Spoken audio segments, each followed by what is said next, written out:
nós vamos começar um novo ciclo no programa Revendo a História.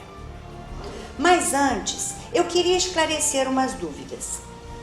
Sobre o programa que acabou, aquele documentário do Caminho do Ouro, algumas pessoas me encontravam e tinham dúvidas que nós vamos tentar esclarecer. Primeiro, algumas pessoas disseram assim: por que você só fala de Paraíba do Sul? Porque o documentário era sobre o Caminho do Ouro. Era assim: no século XVI, no século XVII, o Caminho do Ouro ia de Diamantina, Ouro Preto, aquela região. Ouro Preto naquela época se chamava Vila Rica, e ia até Paraty. Mas acontece que esse caminho era muito íngreme, era muito acidentado, havia trechos em que era preciso percorrer de barco, e isso tudo encarecia. Até que o Garcia Rodrigues Paes resolveu abrir um novo caminho. Esse novo caminho ia de Diamantina, Vila Rica, que hoje é Ouro Preto, até o Porto da Estrela, hoje conhecido como Mauá, que é uma parte da cidade de Magé. Garcia Rodrigues veio abrindo esse caminho desde mais ou menos Barbacena até Paraíba do Sul, onde ele parou. Parou porque ele não conseguia mais arregimentar pessoas, os escravos haviam fugido, ele já estava sem dinheiro, já havia gasto até o dinheiro de herança que ele tinha. E ele escreveu para o rei de Portugal dizendo que não aguentava mais. Dali de Paraíba do Sul, naquela região de Santo Antônio da Encruzilhada em diante, foi aberto o atalho do Proença, porque foi aberto por um homem que se chamava Proença. E ele abriu o caminho dali de Santo Antônio da Encruzilhada até o Porto da Estrela, em Magé, como eu falei com vocês. Então, esse caminho ficou sendo chamado de Caminho Novo, porque o caminho velho era o de Paraty. Então, nós tínhamos de Diamantina até Magé 1.632 quilômetros. O documentário que nós fizemos não relata esses 1.632 quilômetros, relata apenas a parte histórica do Caminho do Ouro que passa aqui na nossa região. E como que ele é? Nós começamos lá em Simão Pereira, que foi o nosso primeiro episódio dentro do cemitério da Rocinha da Nega. Depois fizemos o registro do ouro, fizemos a ponte de Paraibuna, fizemos o programa sobre o Museu Rodoviário, entramos na estradinha de chão que vai lá para a Fazenda Santa Clara do Paiol. Ali nós não prosseguimos porque havia muito atoleiro, o carro não passava. Depois pegamos Limoeiro, que é a continuação dessa estrada, e fizemos Limoeiro, a entrada de Paraíba do Sul, o Lava-Pés, a Rua Direita, a Praça Marquês de São João Marcos, subimos o Palacete do Barão Ribeiro de Sá, a Prefeitura, onde é a Prefeitura, esse palacete, o Palácio Tiradentes, onde é a Câmara de Vereadores, a Igreja de São Pedro de São Paulo, fizemos a Ponte de Paraíba do Sul, depois a casa onde morou Procópio Ferreira, e fomos seguindo o Caminho do Ouro, Igreja de Santo Antônio da Encruzilhada, Rancho Queimado, Pedra da Tocaia, Fazenda das Piteiras e finalmente Inconfidência. E ali nós terminamos o nosso documentário. De 1.632 quilômetros que o Caminho Novo possui, nós fizemos apenas 77,5 quilômetros, porque nós queríamos mostrar a nossa região para vocês. Muito bem, terminou aquele ciclo, agora vamos começar outro. E nesse outro, nós fizemos um passeio. Foi um passeio de trem. Nós aqui da nossa cidade de Três Rios, da nossa região, Paraíba do Sul, Valença, essa região toda, nós somos intrinsecamente ligados às ferrovias, às estradas de ferro. E quisemos fazer esse passeio porque hoje nós não temos mais trens de passageiros aqui na nossa região. Então nós fomos passear num trem de passageiros. Vocês que nunca andaram de trem vão ter essa sensação que nós tivemos. No próximo bloco, nós vamos mostrar a vocês esse passeio do trem de Belo Horizonte a Vitória.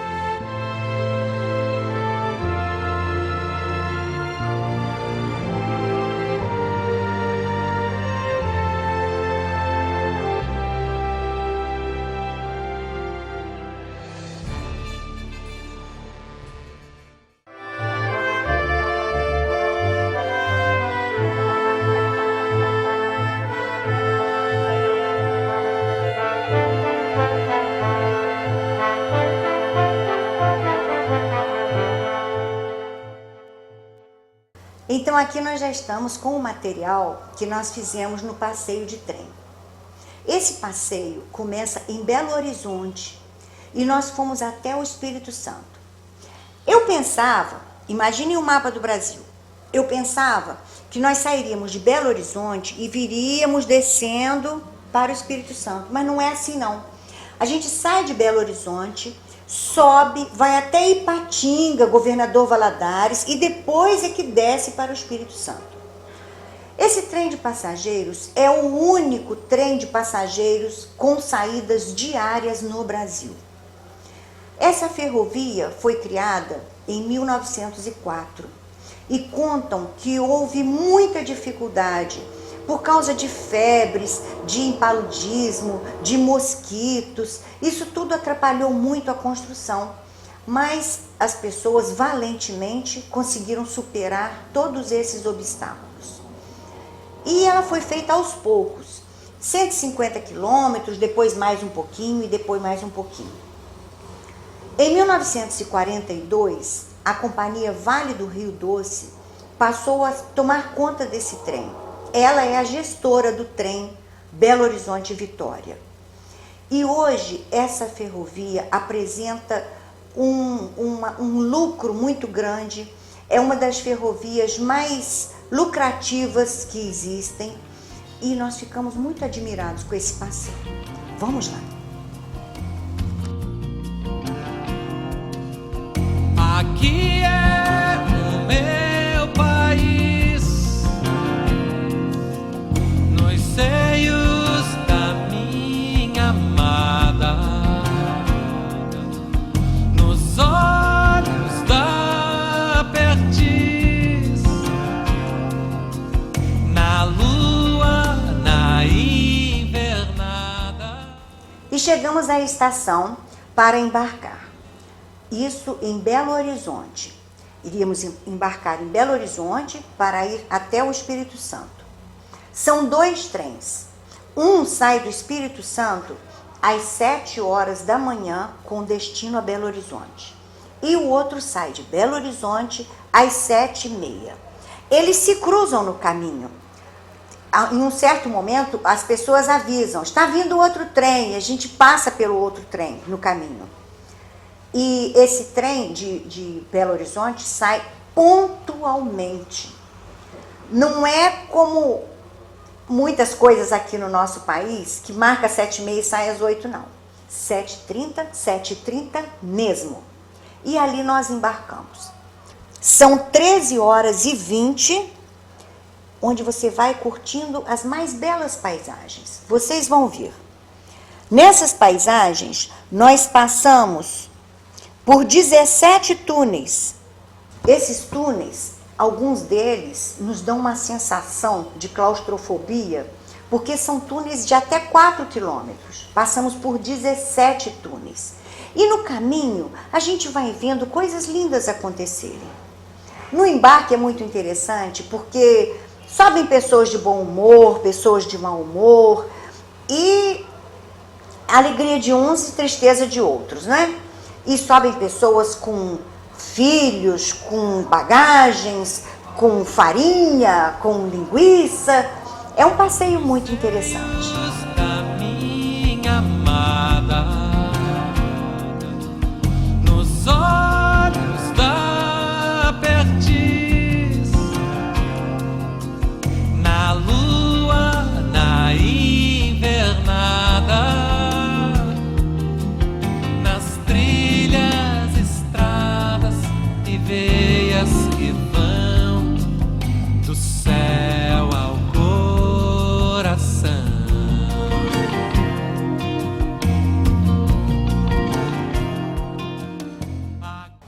Esses vagões têm trens de primeira classe e tem também os vagões econômicos. Quem pode pagar mais, paga o de primeira classe, que tem poltronas estofadas, tem ar refrigerado. Mas não é muito diferente do outro, não. Os outros vagões também são bons, porque nós percorremos todos os vagões, ficávamos passeando lá dentro. E logo no início, nós estávamos já acomodados e escutamos um aviso. Senhores passageiros, bom dia. Estamos partindo para mais uma viagem até a estação de Pedro Nolasco, no Espírito Santo. São 13 horas sobre os trilhos e vamos percorrer 664 quilômetros. A cada parada, o maquinista faz um anúncio desse. Estamos embarcando, estamos chegando na estação de Coité, estamos chegando na estação de Machado. A cada parada ele vai anunciando.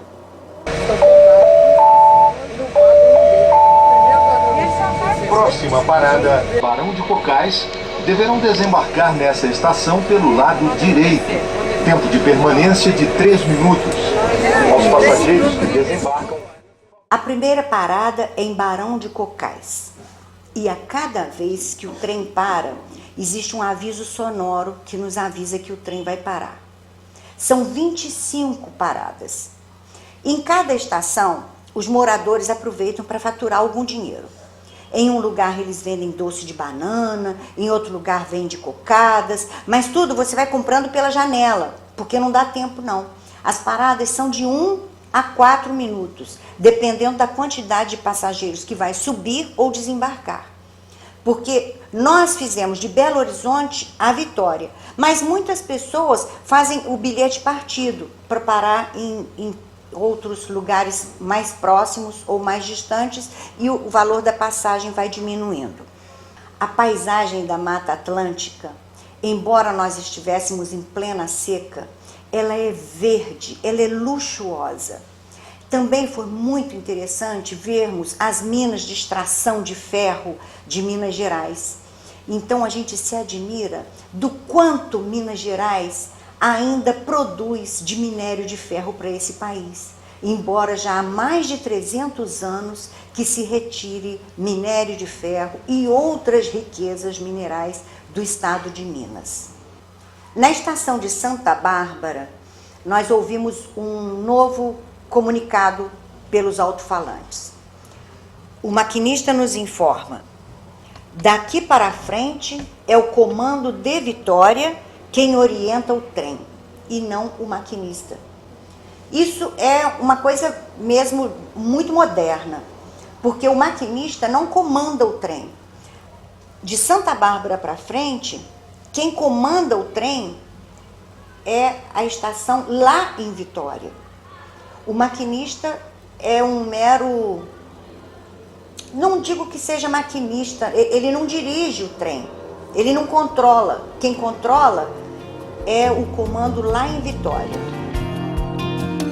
Aqui é o meu país,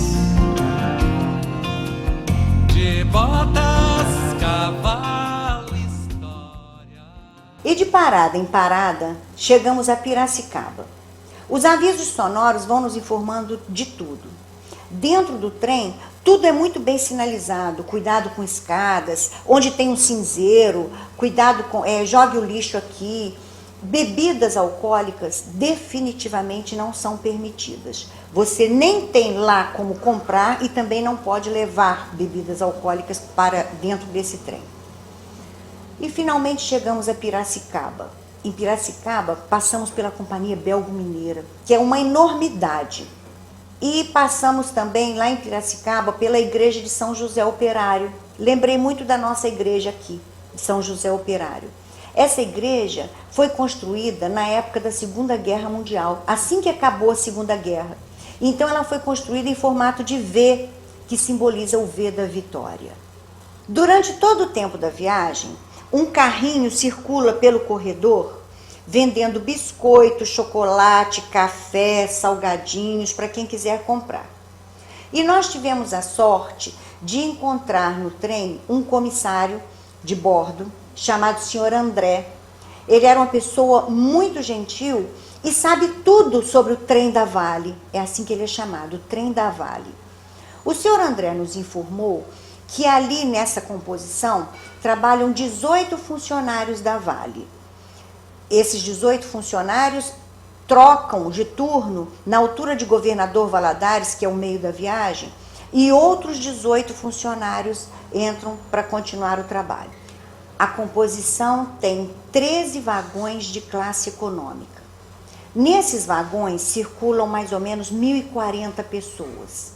E tem 4 vagões de classe executiva, que são os vagões com poltronas estofadas e com ar refrigerado. Nesses 4 vagões, eles transportam 296 pessoas. O senhor André nos mostrou um vagão que transporta o gerador. Esse gerador transforma os 4.500 litros de óleo diesel de cada viagem de ida e volta, ele transforma esses 4.500 litros de óleo em eletricidade. Depois nós fomos conhecer o vagão de comando das luzes. Esse vagão comanda luzes, ar-condicionado, freios. Existe também um vagão só para deficientes físicos. Esse vagão tem banheiro, cadeiras, tudo adaptado para o deficiente físico. Tem também um fraldário nesse vagão. Ligado a ele, tem um vagão restaurante. E logo depois, o vagão de cozinha. Além destes, existem vagões de passageiros e, claro, lá na frente, a máquina que carrega isso tudo. Como eu disse a vocês, são 13 vagões. Cada vagão transporta 80 passageiros. Os vagões executivos são climatizados, tem as poltronas estofadas e tem um circuito interno de TV. Nós que estávamos nos vagões executivos, tínhamos a impressão de que estávamos deslizando em algum tipo de veículo acolchoado. É muito mais confortável do que muitos automóveis. Você não sente as rodas do trem. Parece mesmo que você está deslizando numa superfície acolchoada. Quando fomos no vagão restaurante, ficamos sabendo que tem o vagão restaurante e tem lanchonete. E nós ficamos sabendo que em cada viagem de ida e volta são consumidos aproximadamente 900 sanduíches, 2.000 refrigerantes, 120 refeições, 18 quilos de pó de café, 18 quilos de açúcar e 50 litros de leite, além de variados tipos de biscoitos e doces que são vendidos. Já tínhamos visto a Belgo Mineira e depois vimos a Uzi Minas. Nós ficamos muito impressionados com a quantidade de bicicletas e motocicletas paradas em frente à fábrica. Quando eu digo quantidade, é porque não deu para a gente filmar atentamente esse trecho da estrada. Mas era um mar de motocicletas ali em frente a Uzi Minas. Bom, de Ipatinga, a gente ainda tinha que subir até Governador Valadares. Depois é que nós desceríamos, porque Governador Valadares, vocês sabem que faz divisa com o estado da Bahia. Depois é que nós desceríamos para o Espírito Santo. Me diz como ser feliz em outro lugar. Me diz como ser feliz em outro lugar.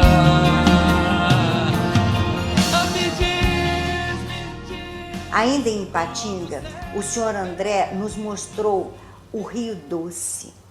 Esse rio é lindo. Em alguns lugares ele é muito, muito largo. O Rio Doce nos encantou. Nós vamos margear este rio até chegarmos no Espírito Santo. Foi o Rio Doce que deu o nome à companhia Vale do Rio Doce. Hoje ela é chamada apenas de Vale. Depois nós ficamos com dificuldades de fazer mais tomadas, porque foi escurecendo e não havia condição de você filmar mais do lado de fora. Lá pelo finalzinho da tarde, o trem passa pela estação de Aimorés. Aimorés é a última cidade, é a divisa entre o estado de Minas Gerais e o Espírito Santo. Nós já sabemos ali que dentro de 2h30 nós estaremos chegando à estação de Pedro Nolasco, em Cariacica.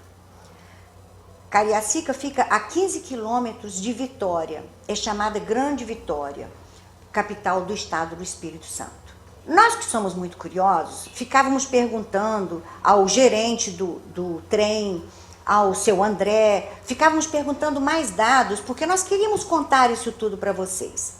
Ficamos sabendo que o balanço do ano passado foi encerrado, o balanço da Vale, somente relativo ao trem da Vale, foi encerrado no ano passado, com todas as contas pagas, inclusive salários e despesas trabalhistas, e ainda tiveram um lucro de 2 milhões de reais.